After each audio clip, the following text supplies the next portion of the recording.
Hi, Valeria. Hello, how are you doing? Good. Good. And yourself?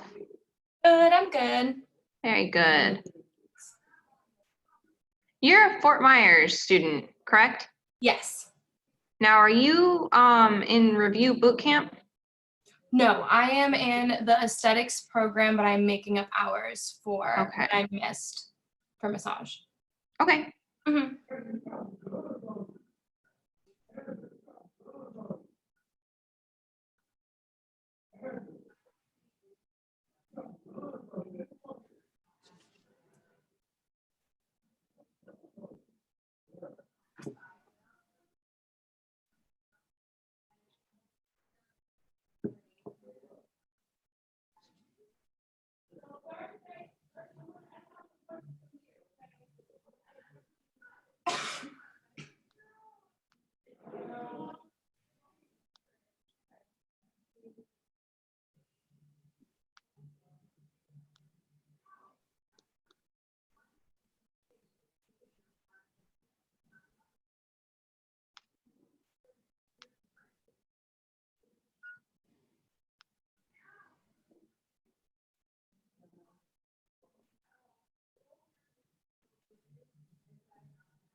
We're probably gonna get started about 5 after. I'm just gonna wait for a couple more people, see if they log in. Sounds good.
All right, I guess it's just you and me for now.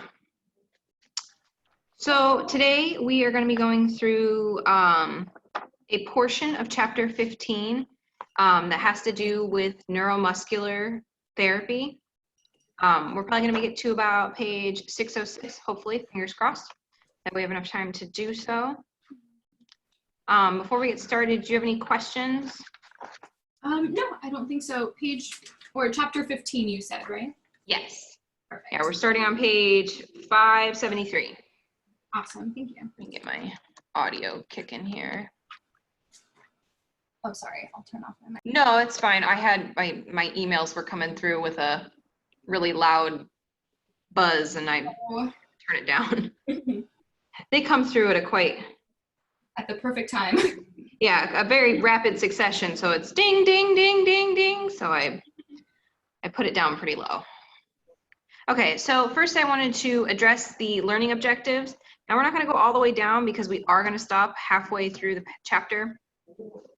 Let's see here. Make sure. Nope.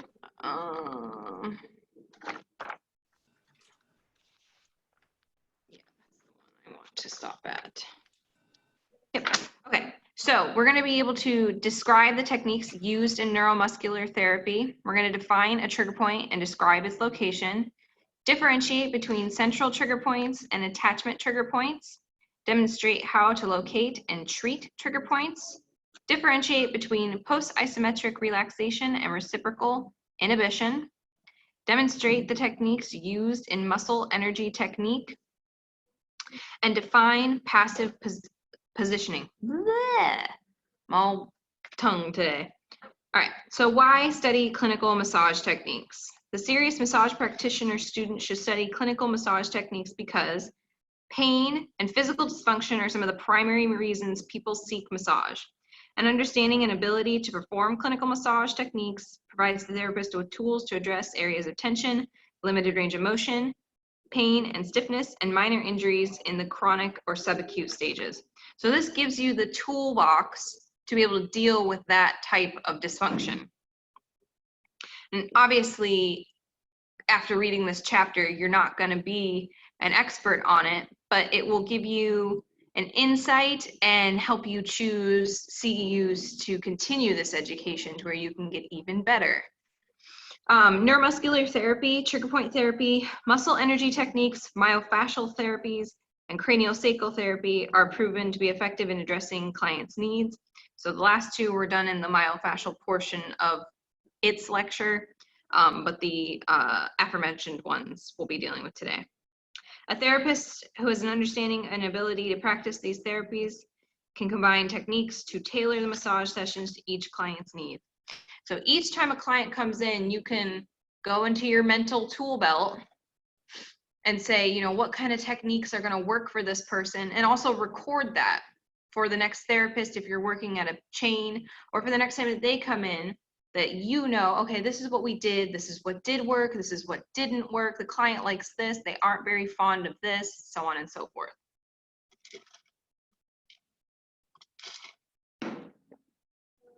So the introduction.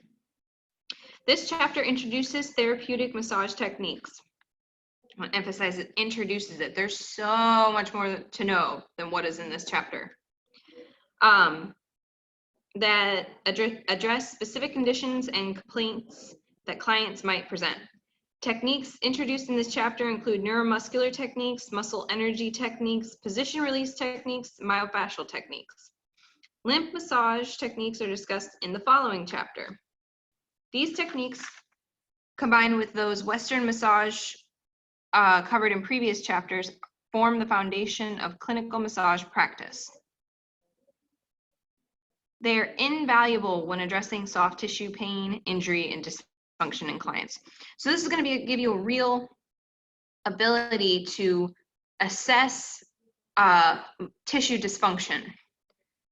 The essential element for successful application of neuromuscular and myofascial techniques are our working knowledge of physical structures being addressed, that's your anatomy, how they function, that's your physiology and kinesiology, a clear idea of what you're trying to accomplish, that's your intent, and how to accomplish the task, and that's the technique that you're going to use. A clear understanding of the structure and function of the soft tissues of the body is essential to apply clinical massage techniques described in this chapter effectively. So you have to know what tissues you're dealing with, how they contract, the direction that they move, in order to palpate them appropriately.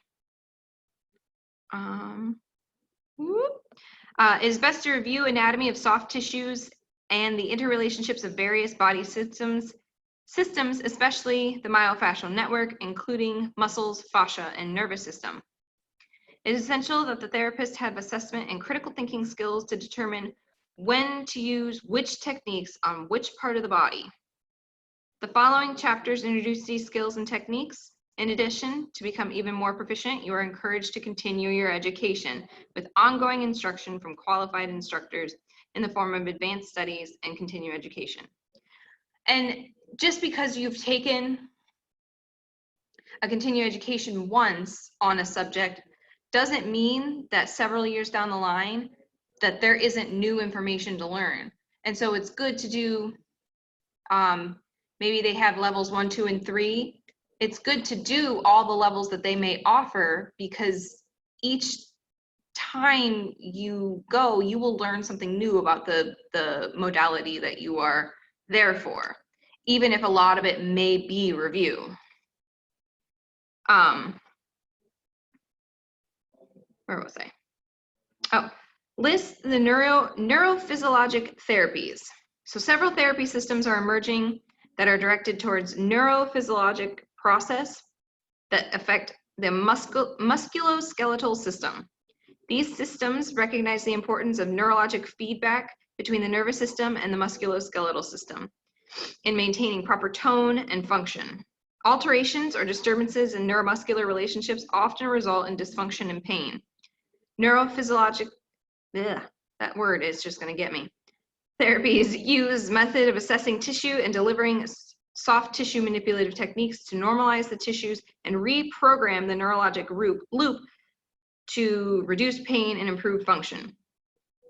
So what they're saying is these techniques recognize that the brain is sending out a signal that we can affect with physical manipulation because of the junction between the nerve and the muscular tissue. Go ahead and highlight here. These neurophysiological physiologic technique therapies include trigger point therapy, neuromuscular therapy, or NMT, muscular energy techniques, MET, passive positioning therapies, or position release techniques, PRT, and myofascial techniques, and highlight. So this is going to be the outline of the development of neuromuscular therapy. And they have a little note here that in Europe, it's referred to as neuromuscular techniques, and in the United States, it's neuromuscular therapy. So it just depends on your vernacular, where you are, what you're calling it. But by and large, they mean the same thing. So in 1930, go ahead and highlight here, neuromuscular therapy, or NMT, was developed in the 1930s and 1940s by Dr. Stanley Leaf in England. And your highlight. Leaf was born in Latvia, one of the Baltic states, and was raised in South Africa. He received training as a chiropractor and a naturopath in the United States before World War I. He established Champneys, a healing resort in Hertfordshire, England, and there with cousin Boris Chatow, now I think that's how you pronounce his name, developed the system of soft tissue manipulations called neuromuscular techniques. Right? So we move on down through the decades a little bit. And in the 1950s, the United States chiropractors Raymond Nimmo and James Vannerson developed and published the first papers on what they called receptor tonus technique, which treated noxious nodules in hypertonic muscles using repeated ischemic compression techniques. Highlight here. Also in the 1950s, Janet Travel, MD, was recognized for her successful treatment of soft tissue pain conditions by injecting procaine into what she called myofascial trigger points. Travel continued her research into soft tissue pain with David Simons and published the definitive Myofascial Pain and Dysfunction, a Trigger Point Manual, Volume 1, the upper body in 1983, followed by Volume 2, the lower body in 1992. Volume 1 was extensively revised in 1999. So what you're seeing here is way back in the 30s and 40s, this technique was beginning to be observed, used, and evaluated. But clear up and into the 80s, they're writing papers on it. So that means there was a lot to learn. So I just want to stress that. So come down to the 1970s and highlight here. In the 1970s, Paul St. John, a student of Nimmo, began teaching neuromuscular therapy seminars in which he incorporated many of Nimmo's theories and methodologies. In 1984, Judith Walker, later to become Judith Delaney, became an instructor for St. John. And for the next 5 years, they worked together to develop effective neuromuscular protocols for soft tissue therapists. Make sure you get that whole bit, because we need to know the history of this stuff. And come over to the 1980s. Go ahead and highlight in 1989 the two parted ways. And highlight. Paul St. John continued to develop and teach neuromuscular therapy using St. John method, later called neurosomatic therapy. And I'm going to highlight here. Judith Delaney continued to study, teach, and develop neuromuscular therapy, the American version. Leon Chatow, D.O., Boris Chatow's nephew, has continued the scientific development of European neuromuscular techniques. He researches, lectures, teaches, and has written over more than 50 books on neuromuscular and related subjects. So that fella knows the stuff. And then to the 1990s, go ahead and highlight here. In 1986, Chatow published Modern Neuromuscular Techniques, in which for the first time, European and American neuromuscular therapy appeared in the same text, owing to the considerable input of Judith Delaney on the American version. And your highlight. A collaboration between Chatow and Delaney produced Clinical Applications of Neuromuscular Techniques. These two texts contain comprehensive descriptions of neuromuscular techniques from both the United States and Europe that address every area of the human body. So that's a little bit of history of how neuromuscular came to be. So let's talk about dysfunction of the body. The body continuously endures stresses from trauma, improper body mechanics, poor posture, and improper nutrition, as well as psychological and emotional tensions. Regardless of the nature of the stress, be it mechanical, postural, chemical, or emotional, the adaptive tendencies of the body attempt to compensate for the stress by producing neuromuscular changes. The body is the best at compensating because its number one goal is to keep you moving forward, whether that's forward physically with physical adaptations or creating some sort of chemical to drown out a pain signal that your body kind of fights through. The body wants to continue onward. Its goal is to keep living. Who'd have thought? So when we do experience these compensations, it manifests physically. Where did we go? Oh, there we are. Okay. Many of the changes may result in reduced mobility, pain, fatigue, and depression. Conditions arising from one or a combination of these influences many times manifest as soft tissue pain and dysfunction and can appear as the following. And these are things that you will see: inflammation, ischemia, trigger points, muscle tension or muscle weakness, or both, nerve entrapment or compression. Neuromuscular dysfunction is self-perpetuating. When an area of the body is restricted because of pain or mobility impairments, other areas of the body compensate, resulting in further physiologic dysfunction. I want you to highlight this next sentence. NMT identifies soft tissue abnormalities at the same time manipulates the soft tissue to normalize its function. So we find, manipulate to help normalize. So end your highlight. In doing so, the perpetuating cycle is broken. Much of the referred pathologic activity is reversed and overall function is improved. Neuromuscular therapy depends on anatomic knowledge and palpatory skills to assess the tissue condition and treat neuromuscular lesions. Careful and systematic examination of the muscle and associated soft tissue identifies abnormal signs, including the following: postural and biomechanical deviation, congestion in the tissues, contracted tissues or taut fibrous bands, nodules or lumps, trigger points, restrictions between the skin and underlying tissues, variations in temperature, warmer or cooler than the surrounding temperature or surrounding tissues, swelling or edema, and general tenderness. I want you to highlight this next sentence. Neuromuscular lesions are usually hypersensitive to pressure and often associated with trigger points. Now, pay attention to that word usually. End your highlight. Neuromuscular therapy recognizes the importance of trigger points and their relation to local and referred dysfunction and pain.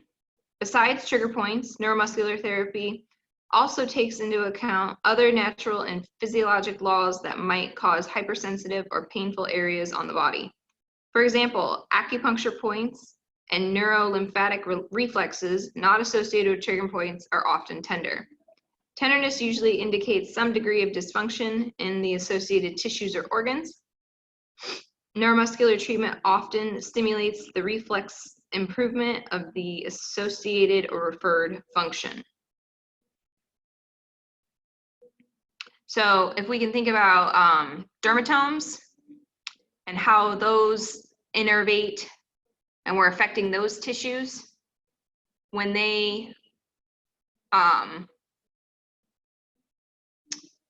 innervate and move through, they're affecting the organs that they pass through as well, if that makes sense. All right, General neuromuscular treatment. Neuromuscular treatment involves assessment and soft tissue manipulation. Go ahead and highlight here. Postural assessment is important to determine any postural distortion. Postural distortion indicates an imbalance in the tone of the structural muscles and chronic stress patterns. I have a sneeze. Ugh. Okay, and your highlight.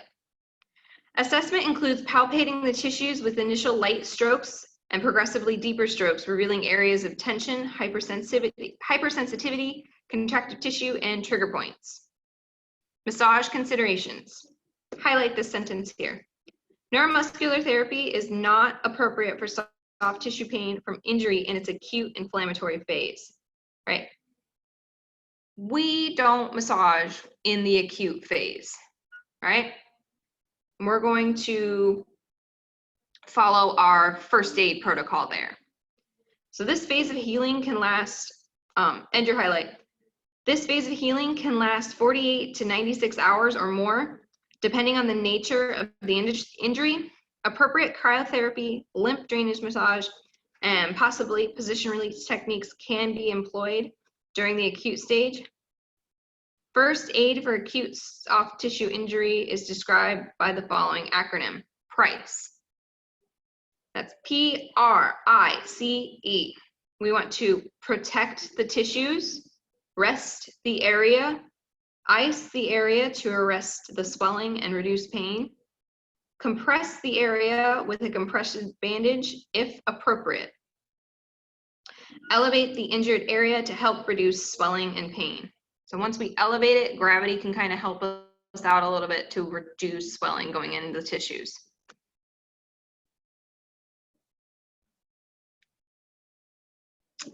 Now let's move on to Massage Corner 15.2, neurologic laws and theories.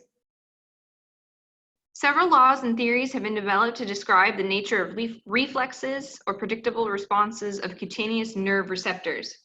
These theories support the rationale for many neuromuscular and myofascial massage techniques.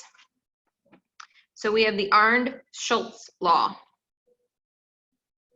Weak stimuli activate physiologic processes, whereas strong stimuli inhibit them. So what that means is steady low levels of pressure stimulate a neurologic response, whereas intense high levels of pressure of stimulation can be counterproductive and inhibit positive responses. So you're hurting more than you're helping when you're applying more pressure. That's the theory there. Law of facilitation. After a nerve impulse has traveled a pathway through a certain set of neurons, future impulses will tend to travel the same pathway. This explains the tendency of repeated pain patterns in the same area and why trigger points tend to release those areas. So once a neural pathway is made and those neurons can travel that pathway, it's already got a route and it just goes and goes and goes and goes. If the pathway is already there, it's not going to create a new one. And the more that it travels, the easier it is for it to travel. So we have to create a new pathway of disrupting that pain signal. Hilton's law. The nerve that innervates a joint also innervates the muscle of the joint and the skin over the insertions of those muscles. When a joint is injured, the muscles surrounding the joint contract to immobilize and protect the joint. So they work together. When you injure the joint, the tissues around swell, stabilize, because they know that we need to protect the joint. Bell's law. A law stating that an interior or ventral roots of the spinal nerves are motor and the posterior or dorsal roots are sensory. Spinal cord reflexes can be initiated by pressure along the spine. And then finally, we have gait control theory for pain. Sorry, my sock's falling off. Activation of nerves that do not transmit pain signals can interfere with signals from pain fibers and inhibit a person's perception of pain. The gate control theory thus explains how a stimulus that activates a non-nociceptive nerve can inhibit pain. The pain seems to lessen when area is massaged because of activation of non-nociceptive fibers, inhibits the firing of nociceptive nerve fibers in the dorsal root of the spinal cord. So we send another signal that inhibits the pain signal. All right. Moving on. When more chronic pain conditions are presented, Delaney suggests a 4-step therapy protocol. So number 1, we want to just decrease ischemia and trigger points in the soft tissue. Number 2, we want to restore flexibility with joint mobilization and passive and active stretching. Right, so the client's going to have to work with us in some of this. Number 3, we want to rebuild strength with exercise and weight training. And number 4, we want to restore endurance with conditioning exercises. Go ahead and highlight here. Experience has shown the importance of applying these interventions in the order listed. Failure to do so can result in aggravating the condition, increasing pain, or re-injuring the tissue. So we don't want to, if there's injury, say, okay, well, let's go ahead and do some strength exercises with weight training, right? We're gonna injure the tissues because we haven't reduced inflammation, we haven't reduced ischemia, and we haven't restored our flexibility. So we need to do everything in order. All right, end your highlight. Oh, these are dirty. Although neuromuscular is very effective at reducing or eliminating soft tissues, it is ultimately up to the client to incorporating an ongoing self-care program and make the necessary lifestyle adjustments to eliminate or alter activities and habits that perpetuate the condition to attain long-lasting relief and healing. So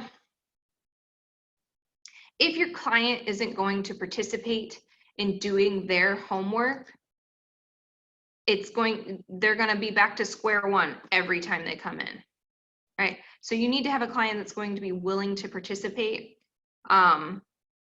And most clients are good, but some think, I'll just get one massage and 20 years of pain will be gone, which is not the case. Rome wasn't built in a day. And I refuse to use the word fix when speaking to clients. It sets the expectations far too high. Not that I want to lower expectations, but for me to tell someone, I'm gonna fix you, right? That's out of my scope. What I prefer to say is I'm going to help you feel better, right? That's a totally attainable goal, right? And can we help you feel a lot better? Probably. Are we going to cure your dysfunction? Probably not, right? So we need to set realistic expectations with the clients. All right, so treatment manipulations, excuse me. Neuromuscular treatment techniques are similar to gliding and pressure techniques used to palpate and assess the tissue. Many neuromuscular treatment techniques are incorporated from other modalities, and they include, but are not limited to, gliding, both superficial and deep. So gliding, the primary technique of neuromuscular therapy, generally uses the thumb to move across, along, and through the tissues. So gliding strokes can be superficial or deep, depending on the intentions with which they are performed. Superficial gliding. Superficial gliding strokes are soothing techniques that introduce, I lost my spot, are superficial or deep, depending on the intentions of which they are performed. There we go. Superficial gliding strokes are soothing techniques that introduce an area of the body to the therapist's touch, distribute lubricant, enhance local circulation, and prepare the area for deeper, more direct techniques. Superficial gliding is used to gather information about the quality of the tissue and identify palpable irregularities in tissue texture, density, temperature. Light pressure assesses the superficial tissues and stimulates circulation of lymph and blood. So this is where you're feeling out how those tissues feel. We're not actually affecting the dysfunction. We're just kind of feeling around, seeing what's going on. Deep gliding. Deeper stroking assesses deeper structures. We're going deeper into the muscle. And stretches the fascia, releasing fibrotic adhesions. Deep gliding strokes are usually applied with the thumb, knuckles of a loose fist. So a nice, wrong way. Loose fist, not a balled fist, where we can move the fist, right? Using that top flat. Or the forearm, they are applied in the direction of the underlying muscle fibers. A minimal amount of lubricant is used to allow the movement to glide smoothly over the skin. So we have just enough to where we are moving without inhibition, right? We're moving, camera's up here real high. We're moving nicely through the musculature, but it's not enough lubricant that we just whoop, right off. A minimal amount of lubricant used to allow movement to glide smoothly over the skin. The amount of pressure varies to engage, assess, and treat incrementally deeper. Okay, so with each stroke, oh, did I have two pages stuck together? With each stroke, we can move deeper into the tissues, right? We move deeper in, we move deeper in, we move deeper in.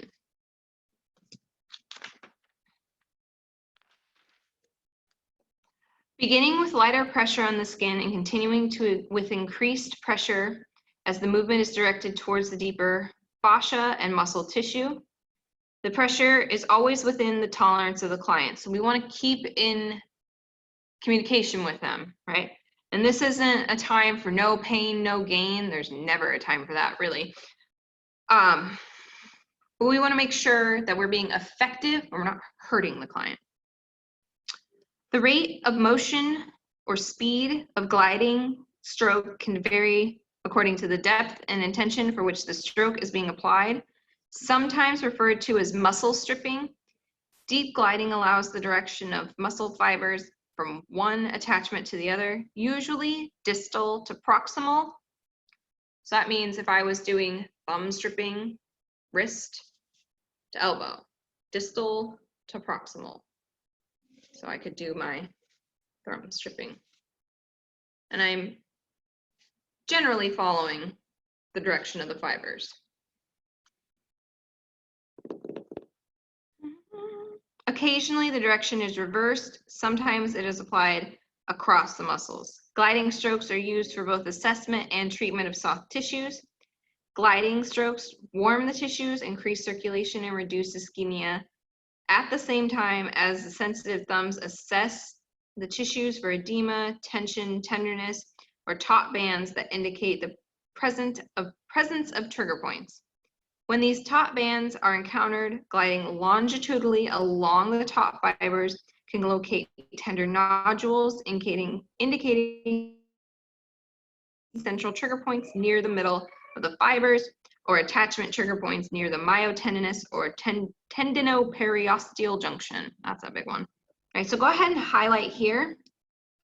When painful spots and trigger points are located, pressure is held directly on these points. Right, so as we encounter, we stop and rest. Go ahead and end your highlight. The depth of pressure is determined by the tolerance of the client. The pressure should be deep enough to elicit a mild amount of discomfort from the client, right? So they should be well aware of what's happening, right? It borders on intense, but never goes into the pain realm.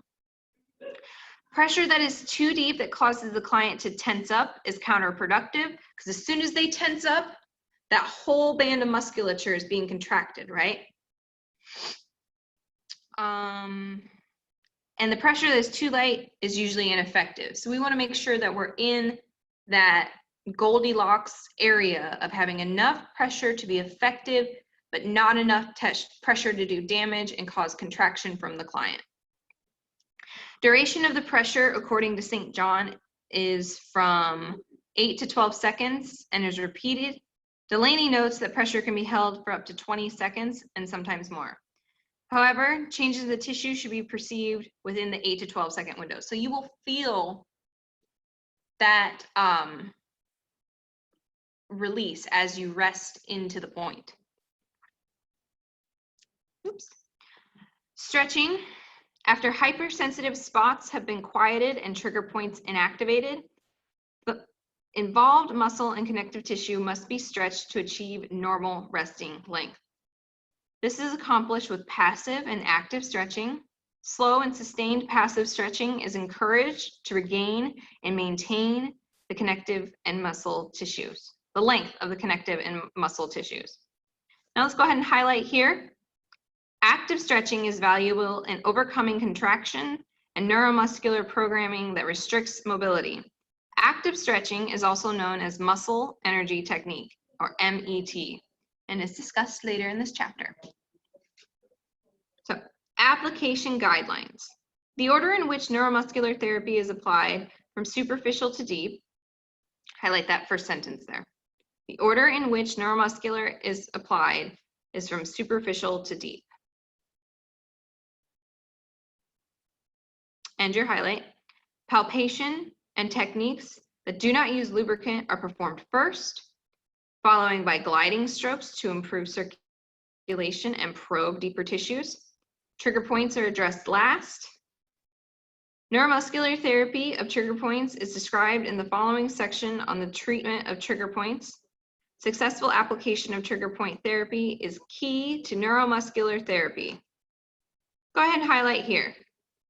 Neuromuscular techniques also include muscle energy techniques, position release techniques, and myofascial techniques to address soft tissue pain and dysfunction. And highlight. To maintain improvements achieved with neuromuscular therapy, the stresses that precipitated the soft tissue dysfunction must be addressed and, if possible, eliminated. It is also helpful to monitor the areas of dysfunction and follow up with neuromuscular sessions and incorporate a program of regular exercise to improve strength, endurance, posture, and stamina. So what they're saying here is if you keep doing the same thing that caused your dysfunction, you're going to keep getting your dysfunction. So we need to mediate what they are doing to cause the dysfunction as well. So I wanted to look at a couple of these pictures before we left this area. So back on page 578, we see figures 14A, or 14.4A and B. So what we see here in the first picture is thumbs apply gliding strokes and pressure as the fingers support the weight and stabilize the hands. So we're not going in with just directly thumbs with our hand or our fingers tucked in. We're using our hands to balance us, but still using our thumbs as our main palpatory tool. So figure 15.4b, improper application of gliding techniques stresses the thumb joints and can result in inflammation and injury. So what you're seeing there in the first picture, we have our thumbs close to our hand, and in the second one, we've pulled them out, right? So we're stressing here. All right. So down at the bottom of the page, we see figure 15.4c, deep gliding applied with the knuckles of a soft fist, right? And deep gliding applied with the forearm, following the direction of the fibers. All right. On the opposite page, we see 15.5a, trigger points. Trigger point pressure release or ischemic compression is usually applied with the thumb. Right, but notice again that the hand is not, we're not making that L, it's close to the hand, right? We're stabilizing, we're stacking up our joints, all right?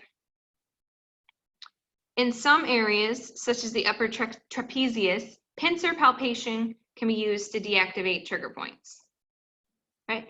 But here we need to be aware of that endangerment site on the front, right? To make sure that the fingers, when the person is prone, isn't going into that endangerment site. We just need to be aware of what we're touching and how we're palpating. Define and demonstrate trigger point therapy. Musculoskeletal dysfunctions can include restrictions in joint mobility, myofascial pain, and constricted muscles commonly involved with contractile tissues that house myofascial trigger points. In most cases, deactivating the trigger points reduces pain and improves musculoskeletal function. So let's define trigger point. A trigger point is a hyper-irritable nodule associated with dysfunctional contractile tissue that elicits pain response when digital pressure is applied. So it is a nodule of contractile tissue that when palpated elicits a pain response. So if we have contractile tissue, we have to assume that there's going to be limited mobility around that area. So when we eliminate that trigger point or reduce that trigger point, the mobility will be improved, which improves your musculoskeletal function. If a musculoskeletal function can improve your movement, then you don't have compensation elsewhere. All right, so classification of trigger points. Here's our definition again. Trigger points are hyper-irritable nodules associated with dysfunctional contractile tissue that elicit pain or other paresthesia responses when digital pressure is applied. And they don't mean pressure with an iPad, they mean your digit. There are several different classifications of trigger points depending on where they are located and whether the person recognizes the pattern of pain referral when palpated. Trigger points are classified by Travell and Simons in Myofascial Pain and Dysfunction, second edition of 1998, according to their responses to pressure and their locations. So number one, an active myofascial trigger point. Go ahead and highlight this definition here. Is a hypersensitive spot associated with a palpable nodule located in a taut band of muscle that prevents a full lengthening of muscle and sends pain or other definable sensations to referral areas when digitally compressed. Right. Go ahead and highlight here. A latent myofascial trigger point is tender when compressed, but has all the characteristics as an active trigger point except the person's familiarity with the pattern of pain referral. Latent trigger points can become active trigger points with continued stress. Excuse me. Number three, a central trigger point is an active or latent trigger point that is located near the center of the muscle fiber and is closely associated with the motor end plate that activates the muscle. An attachment trigger point is located at the musculotendinous junction or at the osseous attachment of the muscle and is thought to be caused by continuous tension of the taut band caused by the central trigger point. Attachment trigger points are often inactivated when central trigger point is inactivated, so they work in congruence with each other. A primary or key trigger point in one muscle, go ahead and highlight here. And one muscle can alleviate a satellite trigger point in another muscle. When a key trigger point is inactivated, the satellite trigger point is also inactivated. And go ahead and highlight satellite trigger point. A satellite trigger point forms as a direct result as dysfunction of the primary myofascial trigger point. The satellite trigger point can appear in the pain referral area or in the antagonist or synergist muscles to the muscles housing the primary trigger point. Many times, deactivating the primary trigger point also inactivates the satellite trigger points. We have other locations. Trigger points can also be located in the skin, scars, ligaments, joint capsules, and fascia. Now to palpation effects. A trigger point is commonly palpated as a nodule in a top band of muscle tissue. Highlight. When pressure is applied, a sensation, most often pain, tingling, or numbness, radiates from the point to another area of the body that is usually not associated by nerve or dermatomal segment. If this happens, that point is defined as an active trigger point. End highlight. The pattern of referred pain is generally characteristic of a specific point. Active trigger point referral areas are very predictable and have been mapped by Travell and Simons in their book. A client might experience pain to the area of the body that can be directly correlated to referral areas of a specific trigger point. Deactivating that trigger point often relieves the related pain. When a suspicious nodule or point is populated and only local pain is experienced, with possibly an unfamiliar referral sensation, it is considered a latent trigger point. Tender nodules that do not have a referral area or radiate pain are most likely ischemic tissue that has not yet developed into a trigger point. Latent trigger points can become active under conditions of continued or exaggerated stress. Active trigger points can also become latent trigger points if aggravating circumstances are reduced. So we're having the point, but we're not having the referred pain radiating out from it. Go ahead and highlight here. Trigger points can become active because many factors, including acute or extended overload, trauma, joint dysfunction, arthritic conditions, visceral disease, and emotional stress. Right, so emotional stress can manifest as physical compensation. And your highlight. The presence of trigger points is often associated with the report of poorly localized pain, aching, or even numbness in muscles, joints, and subcutaneous tissues. This pain and discomfort can be distant from the trigger point but present in the common referral area of the trigger point, which differentiates from its numbness or prickling pain often associated with nerve entrapment. Trigger points, whether latent or active, result in dysfunction. Muscles containing trigger points are prevented from reaching their full stretch length and therefore restricted in strength and endurance. Muscles containing trigger points tend to fatigue more easily and are more likely to be painful when stressed. So, what we see here on page 581 are major trigger points and their referral areas of the neck and upper back. Now, we see an X, right? That is going to be the trigger point. The red dots indicate the pain referral areas. So in the first figure, we see splenius capitis, and it's going to be, the trigger point is in the neck, but the referred pain is going to be clear up here, right? Now we see levator scapula. Now its referred pain goes all the way down medial side of the spine, medially out towards the deltoid, and oh my gosh, these are so dirty, and into,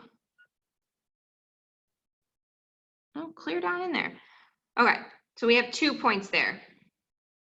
Now we see the sternocleidomastoid. Now the first portion of this, we see the 4 points of the sternal division. And then the referred point, it refers to back of the head, top of the skull, over the eye, into the face, under the jaw, right in front of the ear, and at the very top of the clavicle. Right, and then we have a cutaway here, and we see 3 more points, and those are behind the ear, into the ear, and over the eyes. Now we're following into trapezius, and that trigger point refers to over top the ear and into the temple area. Now we see trapezius 2, Now, see how many trigger points are there? We've got the 1 in the first diagram, 2, 3, 4, 5, 6. 6 trigger points for one set. Right, and all look at the large for trigger point 3, the large expanse of referred pain. We're continuing on. Each time you see an X, that's the point. The dots, that's the referred pain. Okay. So we follow along. Now, when you start seeing this in your clinic, you'll be able to recognize them more easily. Okay, so let's turn past those diagrams all the way to page 584.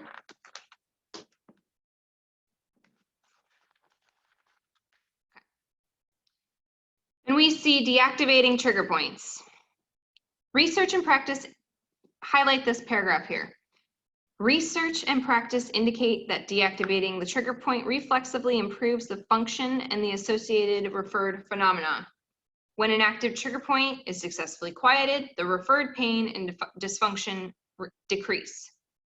A central myofascial trigger point is centrally housed in a palpable top band of myofibrils in the belly of the muscle, at the site of the motor end plate of the associated nerve. According to Travell and Simons, dysfunction at the motor end plate sets the condition for continued contraction of the section of muscle fiber close to the end plate, forming a nodule.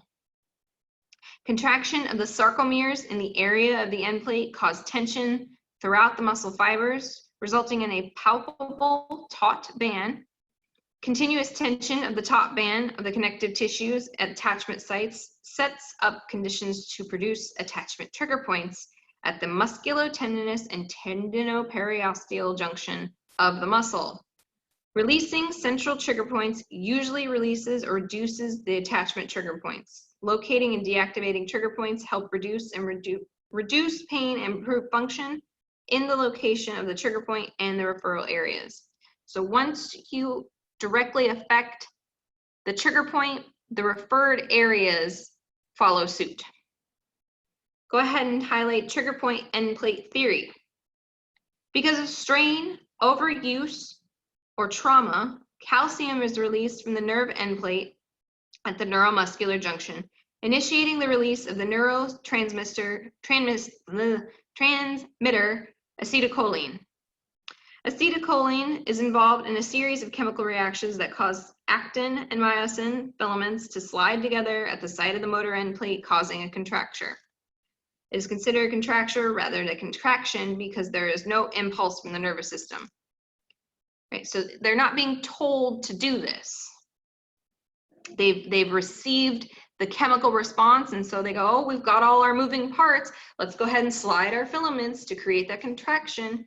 But it's not a contraction, it's a contracture. The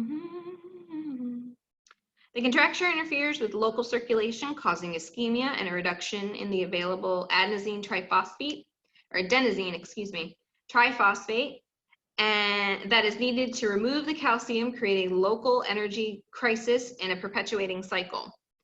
The actin and myosin slide together, which is a weakened state, at the site of the motor end nerve plate, forming a palpable nodule characteristic of trigger points. The motor end plate is generally located in the middle of the muscle fiber. As the sarcomeres in the middle of the fiber contract, forming a nodule, the remaining sarcomeres of the fiber are stretched, forming a taut band, also characteristic of trigger points. Central trigger points form at the center of the muscle fiber, are usually associated with the motor nerve plate, end plate. Attachment trigger points form at the myotendinous or tendinoperiosteal junction of the fibers that house the central trigger point, owing to the tension created by stretched muscle fibers that provoke inflammation and fibrosis. Deactivation of central trigger points usually of central trigger points usually quiets or eliminates attachment trigger points. Right, so if we affect the central trigger point, the attachment trigger point will follow suit. So referred pain, by definition, when pressure is applied to them, trigger points exhibit referred pain or sensation to target that is often recognized by the client. Both central and attachment trigger points have this capacity, although patterns of latent trigger point may not be familiar. Target zones or referral areas for many common trigger points are quite predictable and have been documented by various researchers. Various charts are available to show referral areas for many common trigger points. These help locate the associated trigger points if a client presents with a particular pain pattern. Trigger points can form in any muscle and have also been noted in other tissues such as fascia, ligaments, and the skin. They can exhibit varying referral patterns. Effectively deactivating trigger points reduces associated pain and improves the function of the tissue in which they reside. Trigger points usually become active either after clearly identifiable event or movement, or as a result of prolonged repetitive activity. To treat trigger points effectively, it is necessary to deactivate the point and change or eliminate the activity that activated it. Single incident onset. In the case of an acute single incident onset, the client usually can describe an activity that initiated the pain. An accident, a fall, an injury, such as a fracture, sprain, trauma, or trauma to the tissue.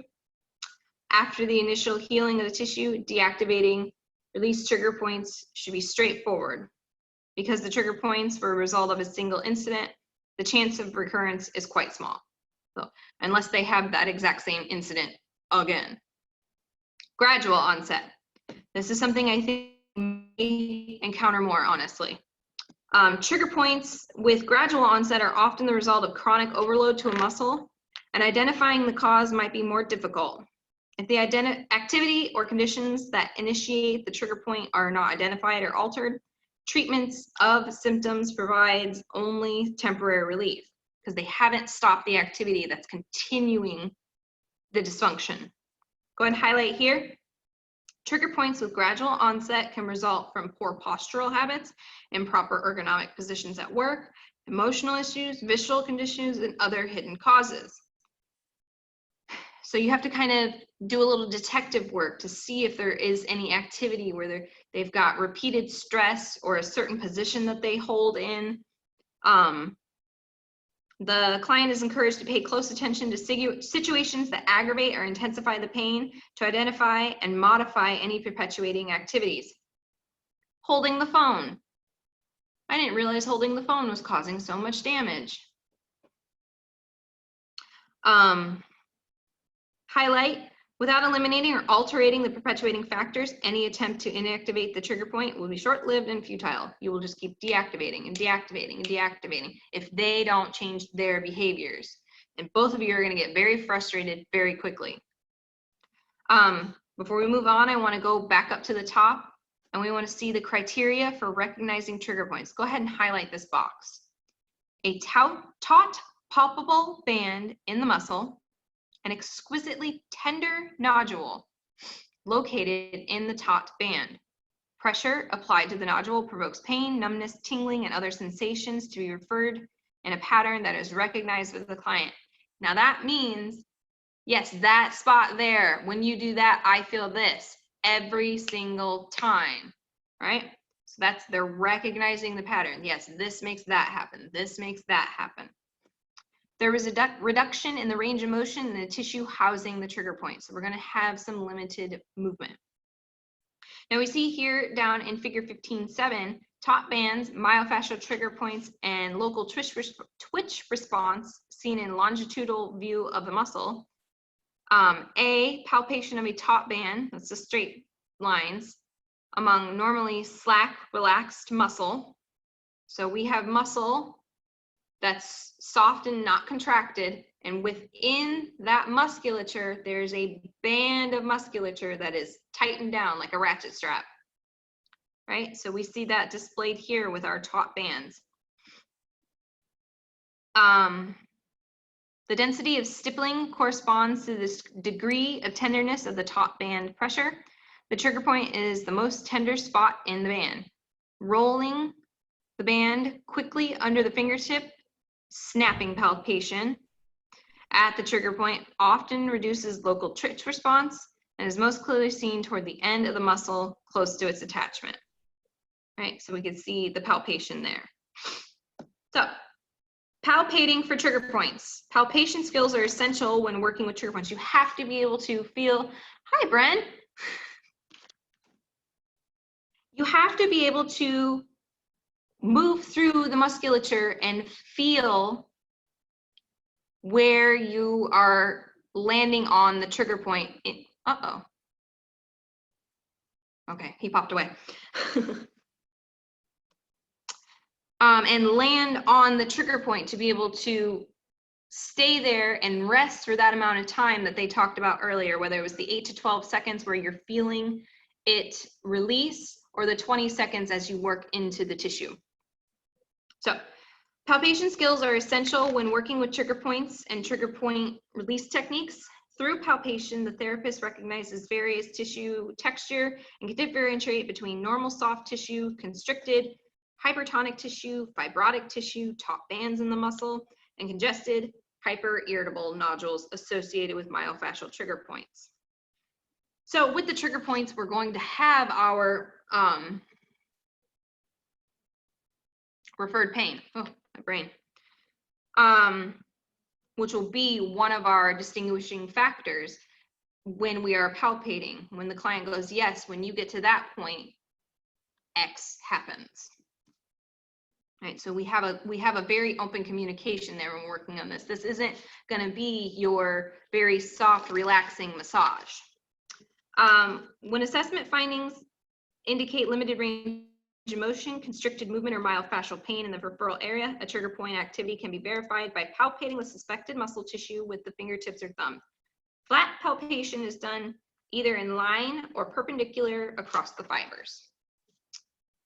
So now we're going to talk about a couple other ways of palpation. Enough pressure is applied to engage and feel the muscle tissue through the skin and either glide along the fibers or across the fibers. The skin and subcutaneous tissue are moved over the fibrous muscle tissue to detect ropey, fibrous, or flaccid conditions beneath. A hypersensitive nodule might be encountered while gliding parallel to the muscle fibers. Right, and then we have pincer palpation, which we talked about a little bit earlier. Pincer palpation, go ahead and highlight here, can be applied in areas where muscle tissue can be picked up between the thumb and fingers of the same hand. Or pincing, like a crab. That's an example there is the sternocleidomastoid. So we can pincer and get a real good handle on it.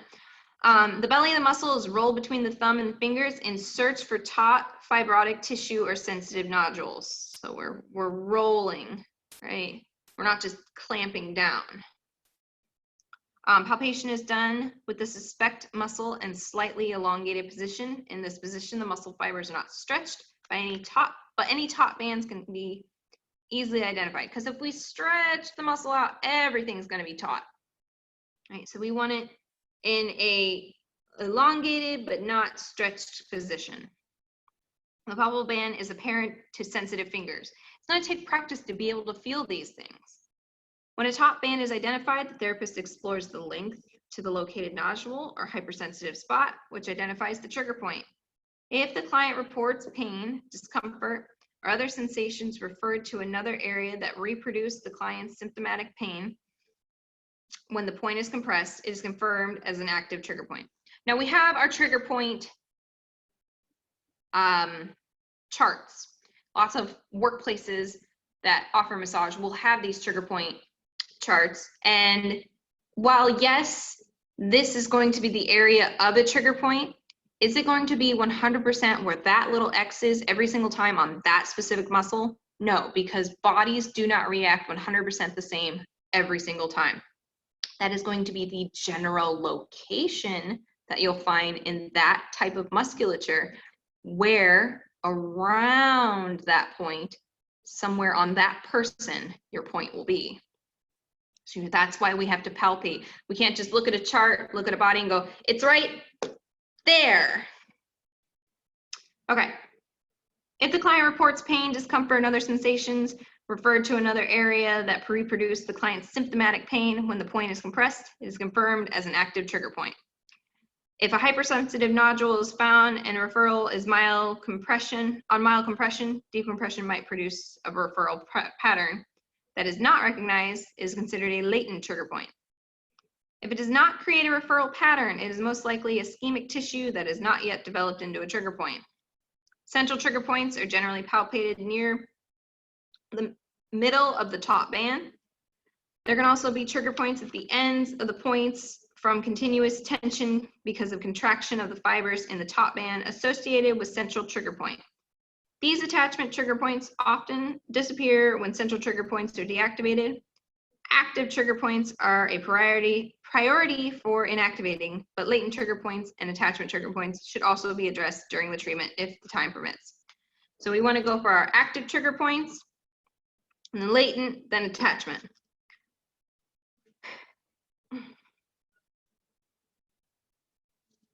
I want you to, no, never mind. According to Travell and Simons,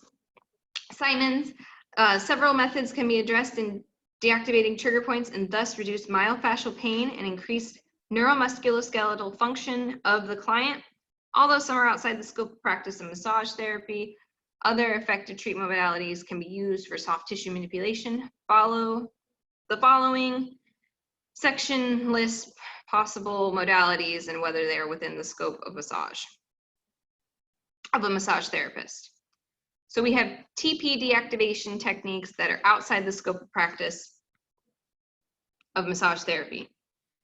So here we find, go ahead and highlight, injection of an agent into the trigger point is outside the scope of practice of most massage practitioners, definitely in Florida. Common agents include procaine, lidocaine, or a saline solution injected into a trigger point with a syringe. Dry needling or acupuncture into trigger point is done with an acupuncture needle. This practice also falls outside the scope of practice of a massage therapist. Right? So we don't have the ability to puncture the body. That is outside our scope. And a fun fact you might want to write down is nearly 70% of common trigger points are located at the site of a known acupuncture point, which just blows my mind because acupuncture is thousands of years old and they knew these points had importance. So these are deactivation techniques that are within the scope. Spray and stretch techniques use vapocoolant applied over the trigger point and associated muscles, followed by stretching the involved muscle. The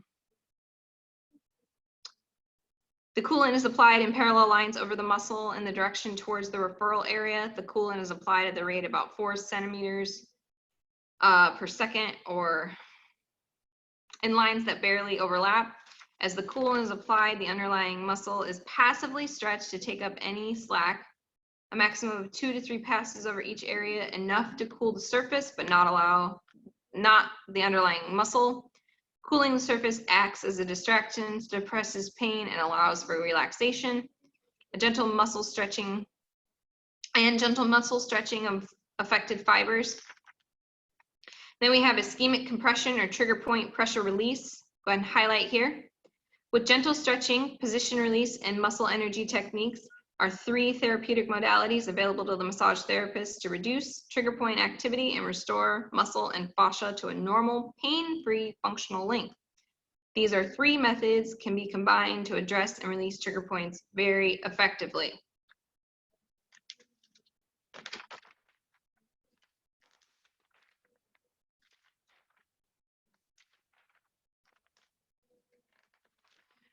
Trigger point pressure release or ischemic compression. Trigger point pressure release or ischemic compression involves digital pressure by using static compression directly onto the trigger point. Ischemic compression was popularized by Bonnie Pruden and is used extensively in myotherapy and neuromuscular therapy. The idea that the static compression on a point causes hypoxia or lacks of oxygen. Therefore, the term ischemic is used. When the pressure is released, fluid returns to the area. Deep pressure is usually applied with the thumb or sometimes the elbow to a specific trigger point. The pressure must be deep enough and held long enough to deactivate the trigger point. Too much pressure can cause the client to react by tightening the muscles in a protective response that defeats the purpose of the treatment. We want to make sure that that musculature isn't reacting with a contraction when we apply our pressure, either elbow or thumb or whatever we end up using to attack that trigger point, right? Because once they contract, we're fighting against contracted tissue. So go ahead and highlight here. Pressure on a trigger point will cause pain, and the deeper the pressure, the more intense the pain. End your highlight. The amount of pressure must be regulated to stay within the tolerance of the individual client. One size does not fit all. Some people may be able to withstand, but you need to read their visual cues too. Their body will tell you when you are too much, even if they're saying, "No, it's fine, it's okay," right? As the pressure is maintained, the pain intensity usually decreases. As this happens, the pressure can be intense to maintain the intensity. So as you are palpating the trigger point and you start to feel it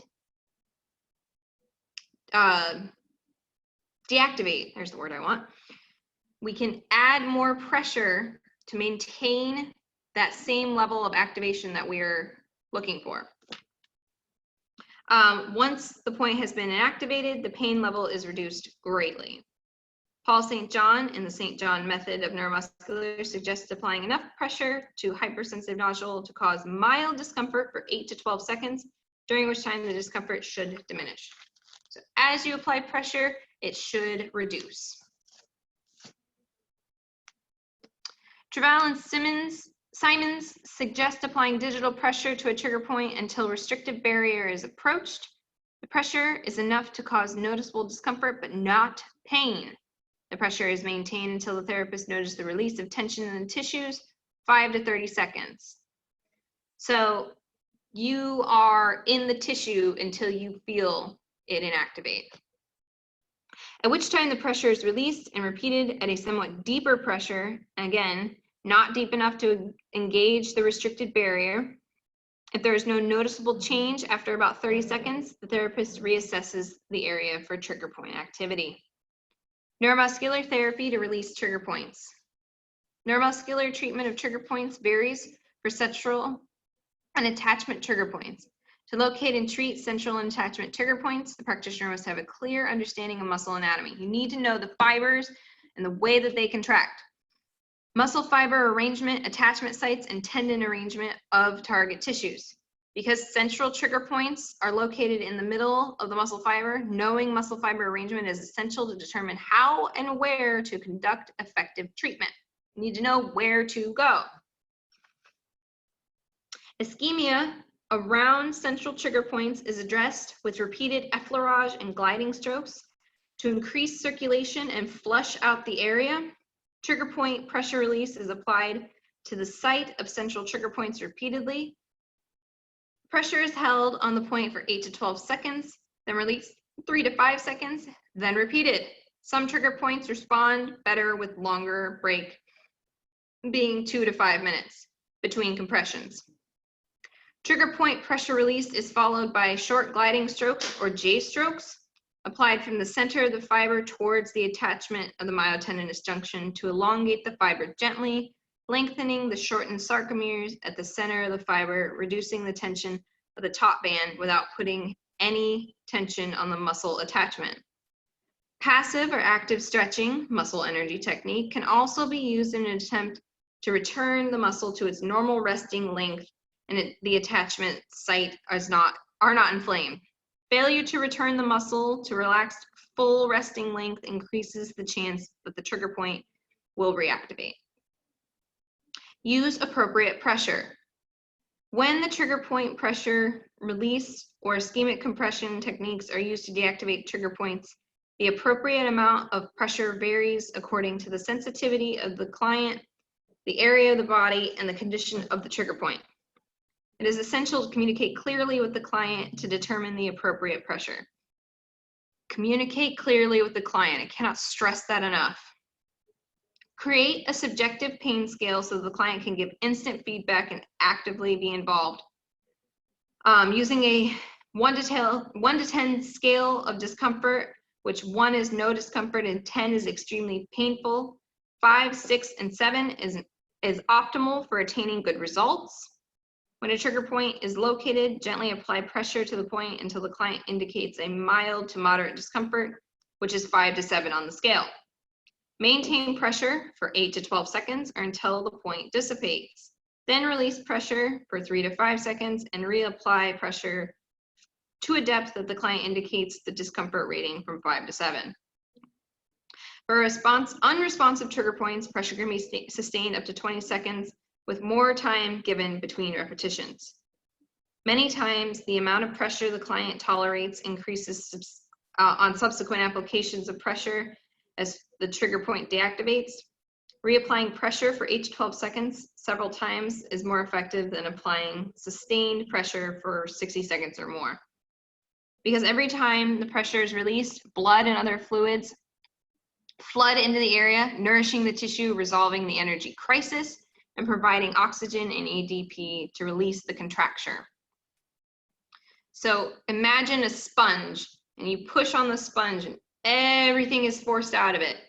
As soon as you let your thumb off of that sponge, everything that leached out will, new fluids rush into it, right? So imagine that point like that. So as we push down, we're pushing every position release to inactive trigger points.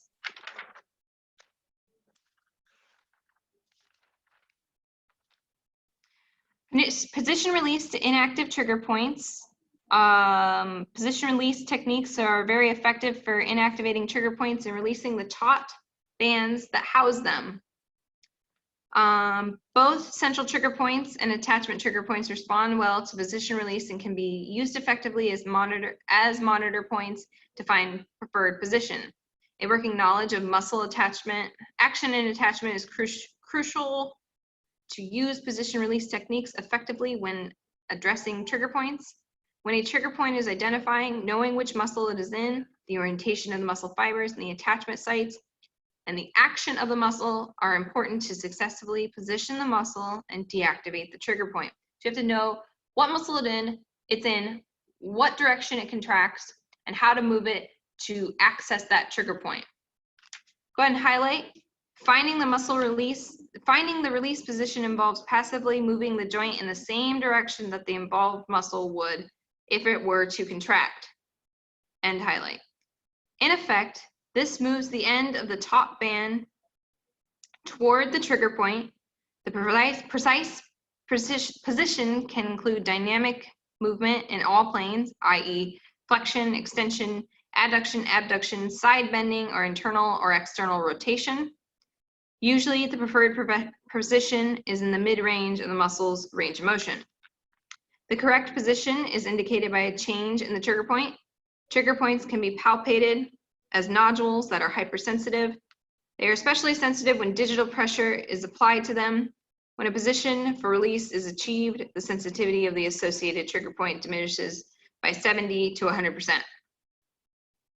The palpable nodule softens and disappears. Besides monitoring palpable changes in the trigger point, feedback from the client is essential when finding the preferred position. Chathouse suggests using a pain scale in which the amount of pressure applied to the trigger point and the client is instructed to rate the amount of discomfort as a 10 on the scale. The therapist maintains the same amount of pressure on the point and begins moving the joint in positions to approximate the ends of the muscle fibers while asking the client to rate to discuss the discomfort of the palpated point. So as you're moving with your pressure, you're dialing in on the discomfort level of the point. When the client reports a discomfort level of 3, 2, or less, the palpable point has diminished, and that's a good indication of the preferred position has been found. Highlight. After the preferred position is achieved, Jones and Chathouse suggest holding the position for 60 to 90 seconds and then very slowly and passively returning the joint to a neutral position, rechecking the trigger point and looking for associated points. End. It is the author's experience after years of practice that after the preferred position is achieved, a slight compression to the joint from the approximate muscle attachment should be incorporated. The compression only enough to engage the nerve receptors in the joint, approximately 5 to 7 pounds of pressure. It is theorized that the feedback from these receptors, as well as proprioceptors of the muscle, activate, reorganize, and normalize after the muscle fibers are all shortened and stress is removed. So remember when we said when things go in a track, when we send off a nerve signal? So what we're doing is we're reorganizing and sending that signal that this is functioning tissue now. While the position is held, the therapist is encouraged to continue monitoring the trigger point with light touch to note any changes. Common palpable signs are what feels like an unraveling at the point, and there's very often a pulse, an indication that circulation is flowing back into the area. After holding the position for 90 seconds or for 10 seconds, after a pulse is noted in the monitor point, gently release the compression passively and fairly slowly without any help from the client. Return the body part to a neutral resting position. Again, it is important to slowly release the position and slowly return the joint to the neutral position. Recheck the alarm point and other related points such as synergist and antagonist muscles. Restoring the muscle to its resting length. Regardless of the technique used, after the trigger point is inactivated, muscle that is housed in the trigger point must be restored to a normal resting length. If the muscle is not restored to the normal resting length, its function will be reduced, and the chance of trigger points returning is increased. Gentle stretching can be used to restore muscle to its functional length. However, there's a chance that re-traumatizing the tissue. A preferred technique would be muscle energy technique using the antagonist. When applying MET using the antagonist, move the joint on which the muscle containing the trigger point acts to lengthen the muscle until it approaches its resistive barrier. The practitioner supports the joint or limb in that position and instructs the client to inhale as she continues the movement with about 20% of the effort.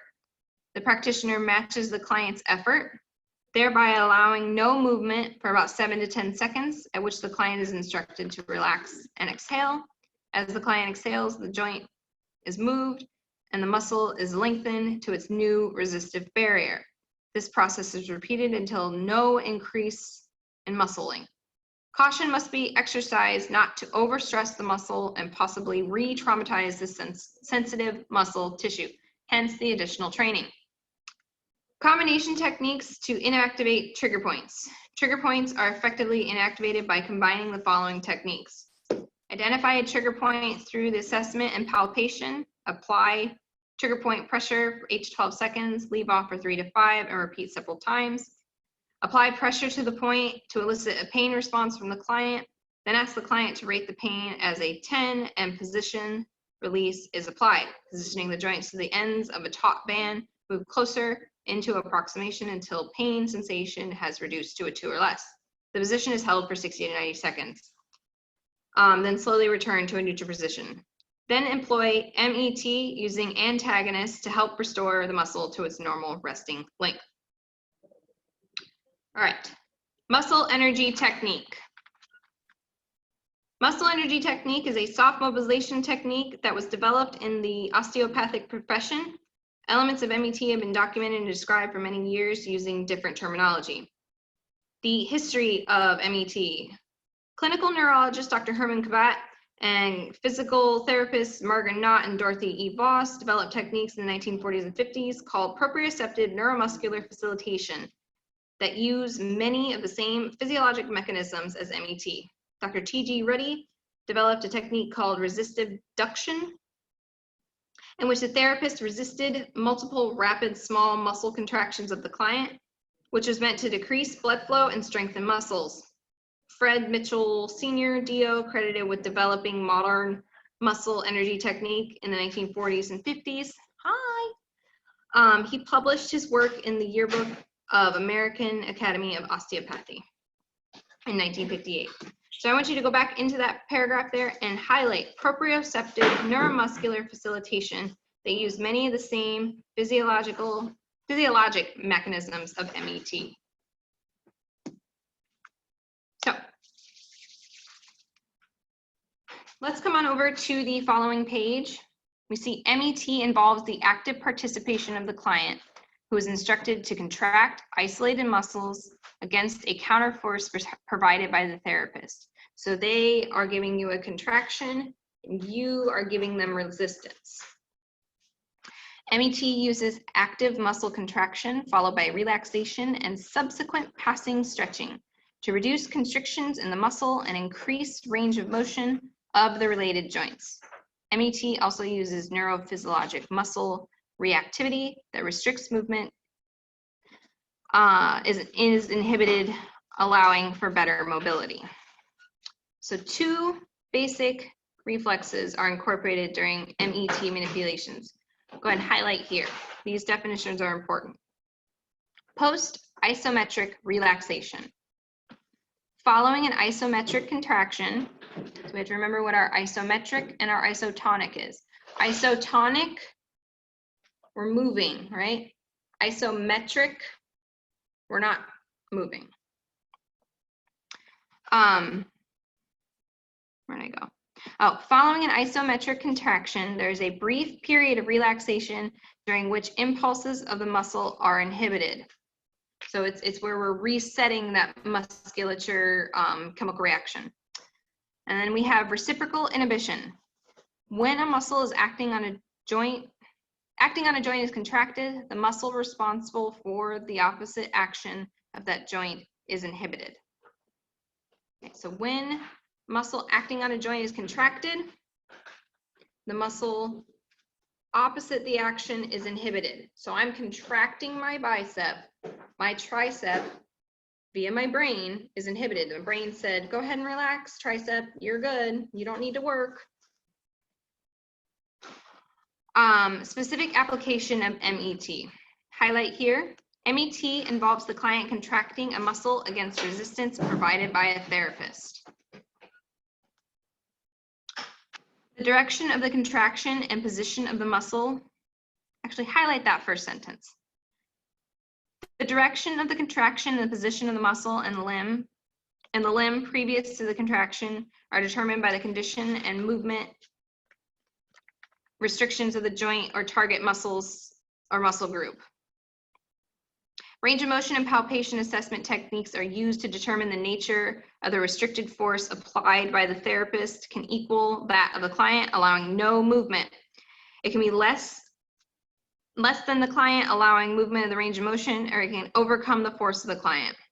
Various outcomes include relaxing and lengthening hypertonic muscles, stimulating and strengthening weakened muscles, and lengthening chronically shortened fibrotic muscles. All right, come down to MET applications for hypertonic muscles. Hypertonic muscles are usually shortened, often contain trigger points and taut bands of muscle tissue, and are often involved in joint constriction. They can be painful and also be the site of an acute chronic injury. These conditions are determined during the assessment procedures. Results are improved if trigger points and the target muscles are deactivated before MET is applied. Go ahead and highlight here. 3 main variations of muscle energy techniques are effective in lengthening tense and shortened muscles. We see contract, relax, or agonist contract,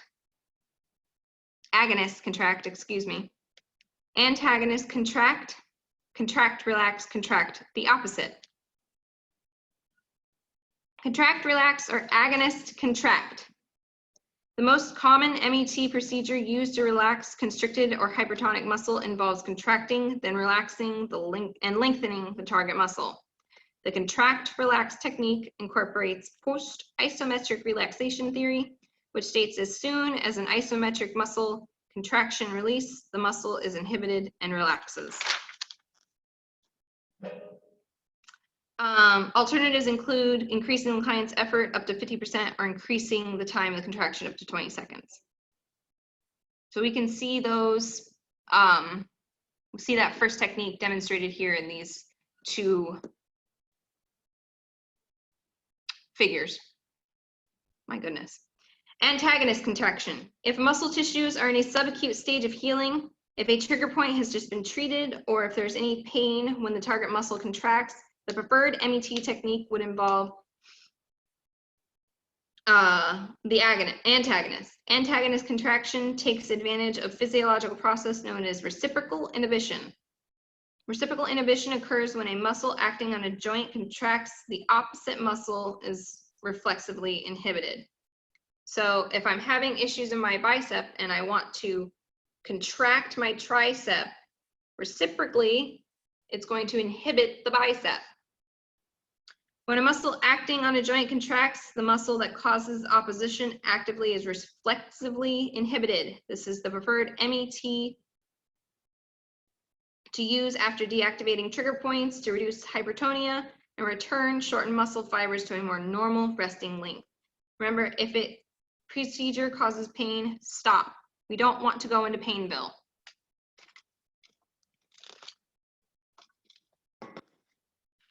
And we see that antagonist contract technique demonstrated here. Contract, relax, antagonist, contract. The technique, some called contract, relax, contract. The opposite essentially combines the two of the previous techniques. And we see that demonstrated on the next page. Then we have pulse contractions of the antagonist. During the 1940s and 50s, T.J. Ruddy developed a of rapidly pulsed contractions against resistance. He called it rapid rhythmic resistive duction technique. He couldn't have come up with a cooler name. But a simpler modern term is pulsed muscle energy technique, or PMET. Go ahead and highlight that pulsed energy, muscle energy technique, PMET. Many times when joint constriction involves a hypertonic muscle that contains trigger points, the antagonist is found to be hypotonic, inhibited. Pulsed MET is directed and inhibited at the inhibited muscle to facilitate proprioceptive re-education, increase circulation, stimulate the weakened muscle, and further inhibit opposing hypertonic muscle. According to Ruddy, the technique produces more oxygenation and better lymph and venous flow to the muscle. So we are reintroducing everything that the muscle needs because it's experiencing this, chemical debt. Go ahead and down to right underneath the green box. We see PMET, and we're highlighting here, is a valuable adjunct therapy to use after constricted hypertonic muscles have been treated directly by methods such as stretching. And your highlight.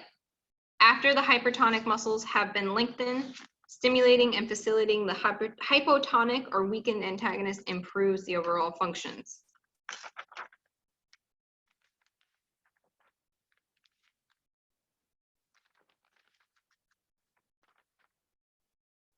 Let's move on over to page part 3, 598. Explain position release. Position release techniques, also known as passive positioning techniques, are perhaps the gentlest of soft tissue manipulation when addressing mobility restrictions caused by pain and soft tissue dysfunction. As the name implies, go ahead and highlight here, passive positioning involves the gentle passive movement of a joint into a position of maximum comfort, holding it there for an appropriate time and then very slowly returning it to its normal resting position. And your highlight. Position release is an indirect method of treating, meaning the body part is moving away from the resistance barrier and towards the position of ease and comfort. 3 bodywork systems that incorporate this technique are strain, counterstrain, orthobiotomy, and structural muscular balancing. Each system uses passive positioning, but also determines the appropriate position for maximum relief, differently and discussed individually. So I want you to go ahead and highlight strain, counterstrain, and let's discuss strain, counterstrain. The strain, counterstrain tender point technique was developed by Lawrence Jones, DC. Jones happened on the technique by accident when a patient came into his office in a great deal of pain. At the time, Jones was busy and unable to treat the patient immediately. He instructed his assistant to take the person in the next room, tell him to lie on the table, and make him as comfortable as possible. The assistant did as instructed.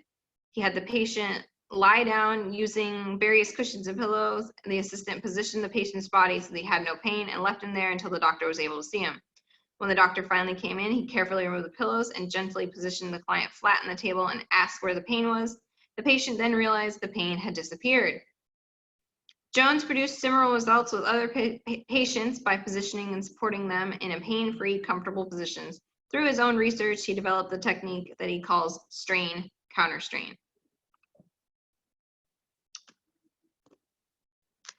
Jones postulated that impaired joint mobility is often caused by protective proprioceptive reflexes that fire when the muscle is shorter than at the resting length. In other words, as the body attempts to move through its normal range of motion, a premature myotatic reflex, stretch reflex, causes the muscle to contract, thereby limiting movement. Often the contraction is accompanied by spasm and pain. Jones theorized that the pathological reflex might have been initiated when the joint was in a stretch position, and a panic reaction to return to normal position caused the muscles opposite the stretched muscle to spasm. For example, a woman bends over for a short time. When she attempts to stand up, there's a sharp pain. She is unable to stand up without pain. There is a position, however, sometimes between the bent over and erect position that is pain-free. An overcontraction of the antagonist of the stretched muscle resists in any attempt to return to a normal position. We've all experienced that one where you go to stand upright and the body does not want you to do that. Let's move over to orthobiotomy. Orthobiotomy was developed by an English osteopath named Arthur Lincoln Pauls. After reading about Lawrence Jones's work, Pauls began to develop a healing system based on body's self-correcting reflexes. Ortho means to correct or straighten. Biotomy is the study of life processes. Paul defines the term orthobiotomy as the correct application of natural laws of life. Paul thought that disease and injury are often the result of the body's inappropriate response or reaction to some stimulus or situation. The inappropriate reaction or misinterpretation or a misunderstanding brought on by fear or habit. Orthobiotomy works to restore the body's natural understanding by safely and slowly moving the body into and through those places where fear or habit is holding it in patterns that block vital energy, restrict movement, or cause pain. And there's a lot to be said because the body has all of these defense mechanisms that protects it. So if the body, maybe not with your stereotypical fear, but moving a certain way, musculature reacts with a fear, we're going to have dysfunction. Orthobiotomy techniques include methods that use physical contact and those that address energy systems of the body, like chi, aura, or etheric energy. The hands-on manipulations of orobiotomy are passive positioning methods that relax tense ligaments and muscles by moving them into their positions of greatest comfort and gently supporting them there. Techniques combine contact of trigger points with passive movements of the joint to release pain and tension in the related muscles. There are movements to release every joint of the body and increase circulation and relaxation throughout the body. The client experiences movement through wider range of motion with less pain and tension. On to the following page, let's go ahead and highlight the structural muscular balancing SBM method. It does the following.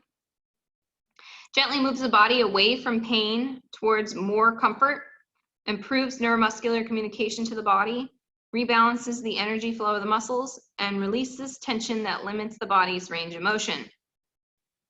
Application of SBM. SBM provides an extremely gentle, non-invasive method of working with a client's unique self-knowledge to locate and release constricted tissues that cause pain and rigidness. We're going to highlight that first sentence. End your highlight. SBM uses a variety of techniques to address physical, neuromuscular, and energy aspects of a person's dysfunctional patterns. The main physical techniques include precision muscle testing, passive positioning, directional massage, and deep pressure. The aim of SBM is to release muscle tension in the structural muscles and reset the neuromuscular reflexes that perpetuate tension, spasms, and the associated pain.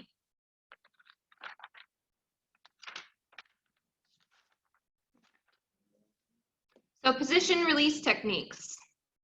Position release is a non-invasive system of soft tissue manipulation that originated in osteopathic practices. This gentle technique affects the deepest neuromuscular mechanisms to relieve pain and dysfunction and restore normal function. The benefits of the position release are increased local circulation and neurological resetting of proprioceptive mechanisms that maintain the dysfunctional state. Position release affects the neuromuscular mechanisms and the proprioceptive systems by passively relieving the shortened constrictive tissue and allowing circulation into the area to nourish the tissues and flush out metabolic waste. Position release addresses the muscle tissue that is tense, hypertonic, overcontracted, or in spasm. Muscles in a hypertonic state generally are ischemic and may contain trigger points and have a high level of nerve activity and can be painful.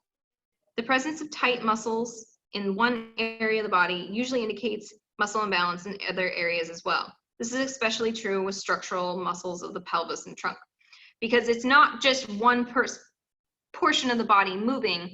When you are moving something on your body, there's other muscles that help stabilize the rest of your body.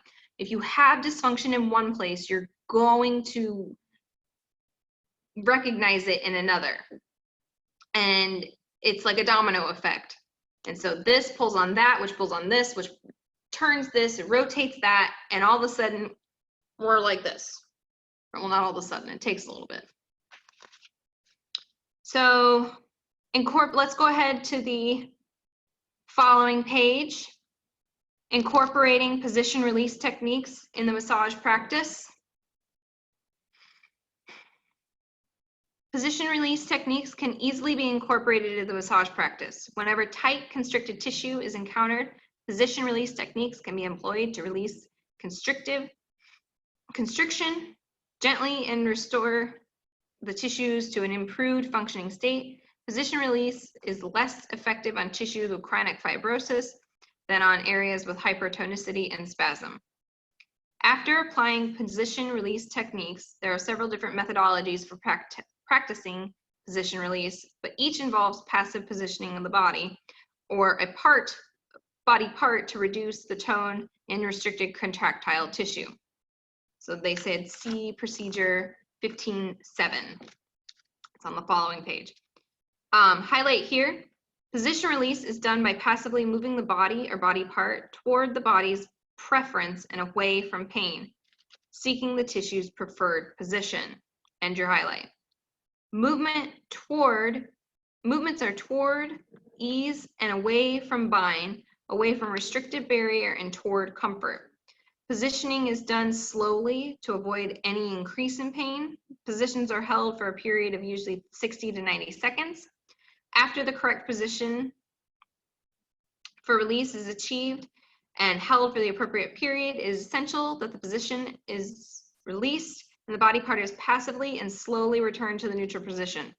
So you are moving it to where it is the most comfortable, and you are moving it back to its neutral position. The client is not participating in that. When painful or dysfunctional area has been identified, one method to find the position.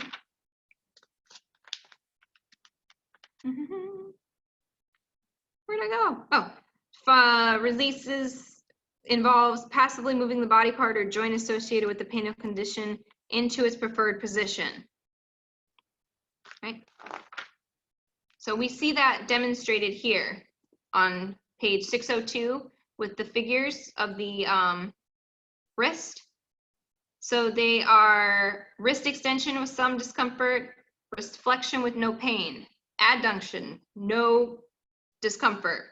Lateral rotation is comfortable. Medial rotation produces some discomfort. Lateral rotation is comfortable. The therapist combines the three movements, flexion, adduction, and lateral rotation that are toward comfort to move the joint into a position of ease, lightly presses into the joint and holds the position for up to 90 seconds. I know it's kind of hard to demonstrate in pictures, but they've gone here, there's a little discomfort. They've gone here, there's a little discomfort. They've gone here, there's a little discomfort. So they've taken all of those and they've gone, okay, this is where it's not uncomfortable. And then we have pressure into the joint.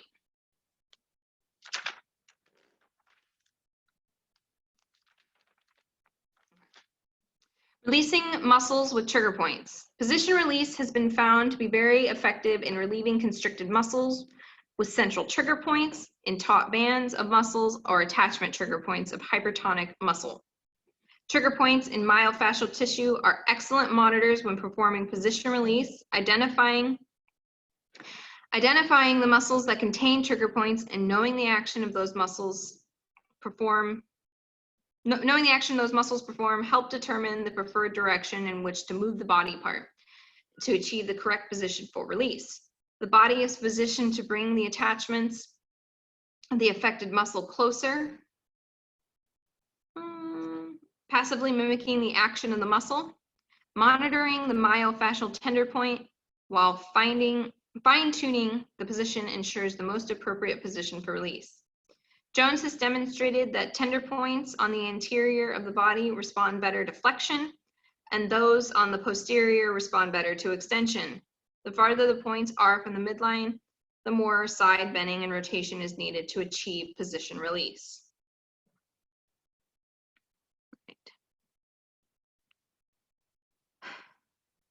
In his books, Position Release Techniques and Clinical Applications of Neuromuscular Techniques, Dr. Leon Chatow incorporates a pain scale to elicit feedback from clients to help find the preferred position. Contact is made to identify the tender point or trigger point, and an amount of pressure is applied to the point of manageable discomfort. The client is instructed to gauge the discomfort as a 10 on the pain scale. The therapist maintains the same pressure and begins passively moving the body part in its preferred position, usually bringing the attachments of the muscle closer together. All three components of movement are used to achieve the preferred position. First, flexion or extension is applied to shorten the target muscle passively. Then side bending and finally rotation are applied until sensitivity at the tender point is reduced by at least 70%. The client is asked to report the discomfort level at the contact point, and their therapist continues to adjust the body towards the muscle's preferred position. When discomfort at the point is reduced to a response of 3, 2, or less, this indicates the affected tissues are in a position of ease.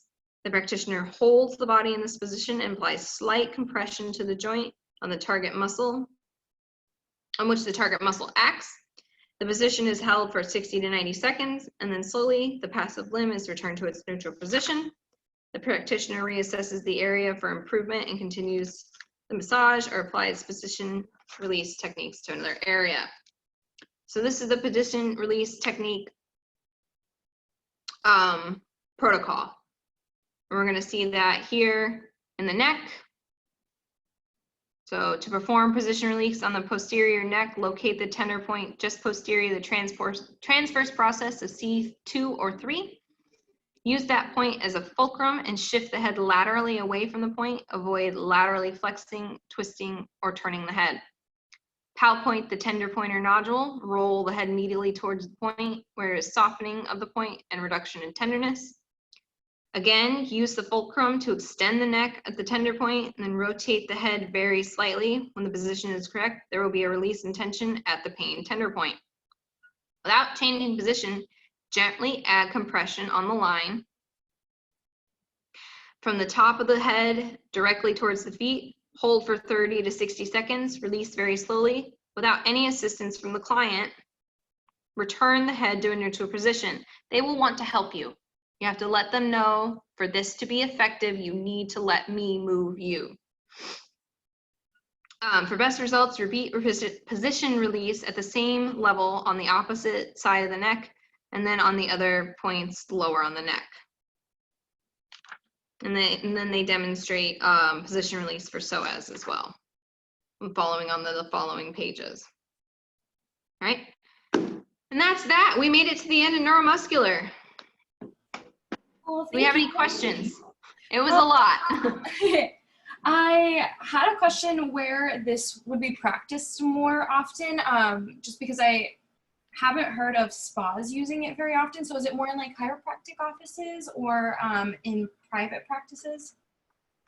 You can, as long as you are trained in it, you can use these techniques in any setting, as long as there's not restrictions put on you by said setting, like the chains and whatnot. But yes, you will find it more in a clinical chiropractic doctor's office setting.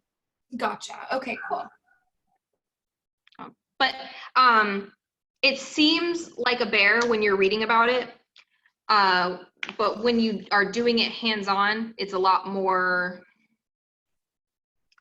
tactile learning. Mm-hmm. And I don't consider myself a neuromuscular therapist, but I do employ a lot of neuromuscular techniques into just my regular massage. Mm-hmm. Okay. It's very, very useful to have in your tool belt. Nice. All right. Awesome. Thank you. Woo! Almost 4 o'clock. Okay. So we will see you again on Thursday, where we will go into chapter 17 and explain some more therapeutic procedures. Otherwise, you should have received an email yesterday. I'm not sure.